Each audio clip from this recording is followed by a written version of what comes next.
How to use the find and replace in a MS Word document? So firstly we need some text.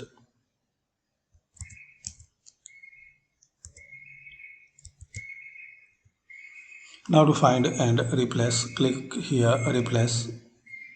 In find what, write the text what you need to find.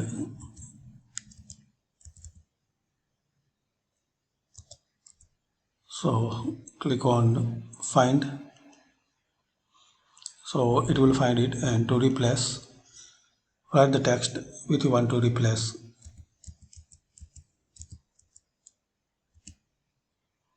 and replace it. And similarly you can replace in whole document by clicking replace all. So it will show you about 18 replacement appear. That's it. Thanks for watching.